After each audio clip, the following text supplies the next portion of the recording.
नमस्कार।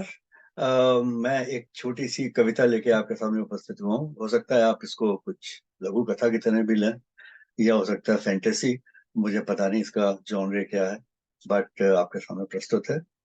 बरसों से मिला नहीं, बरसों से मिला नहीं, अब वहाँ है भी नहीं, न जाने कल क्यों मेरे सपने में आ गया। बरसों से मिला नहीं, अब वहाँ है भी नहीं, न जाने कल क्यों मेरे सपने में आ गया। वो हमारे मोहल्ले के पीछे टोली में रहता था। वो हमारे मोहल्ले के पीछे टोली में रहता था, कच्ची मिट्टी के बर्तन बनाता था, अपनी किसी धुन में रहता था, अपनी बोली में गाता था, अपनी ही तरह से रहता था। पता नहीं क्यों वो मुझे भाता था। शायद यूँ कि वो हमसे अलग था या कि यूँ कि वो मस्त मौला था। न जाने वो कौन था, क्या था। जब मैं स्कूल जाता था, तो रुक के उससे बतियाता था। वो भी मुझसे खूब बतियाता था। मसलन चिकनी मिट्टी, भिगोना, गूँथना, सानना, चूल्हा गरमाना और धूप दिखाना और भी न जाने क्या-क्या, मैंने उससे ही सीखा था। आपको नहीं मालूम ना, ये सब क्या है? आपका बचपन में कोई कलाकार दोस्त ना रहा हो। उसकी दुनिया ही अलग थी। वो कहाँ स्कूल जाता था और मैं भी कौन-सा घड़ा बना पाता था। आज सोचता हूँ, पता नहीं क्या सिखाया मेरे स्कूल ने मुझे, जो मुझको आज भी वो खिला-पिला रहा है। और पुश्तैनी मिट्टी का बाजीगर, न जाने आज वो कहाँ है? कोई करता है कदर उसकी या नहीं, पता नहीं। कोई खरीदता है आजकल उससे मिट्टी के बर्तन या नहीं, पता नहीं। न जाने वो कैसे खा पा रहा होगा, पता नहीं।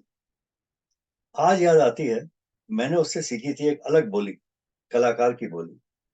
उसने मुझसे क्या सीखा पता नहीं, शायद एक व्योम, एक शून्य। इससे ज़्यादा हम किसी कलाकार को क्या दे पाते हैं? बाद में बस उसे याद करते ही रह जाते हैं। पिछली दिवाली घर गए, तो वहाँ टोली ही नहीं थी, वहाँ नई टावर बन गई थी। मैंने वॉचमैन से पूछा, यहाँ जो मिट्टी के बर्तन बनाता था, वो कहाँ गया? वो शालीनता से मुस्कुराया, कहने लगा, सर, मुझे मालूम नहीं। मैंने पूछा, किसे पता होगा? बोला, सर, मालूम नहीं। मैंने जोर दिया, किसी को तो मालूम होगा ही।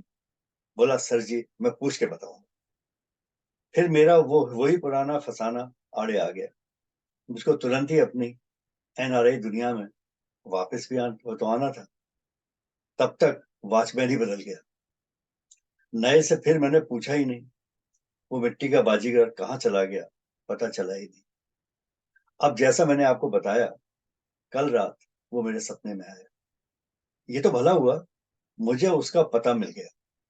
अब वो मेरे सपने में रहता है।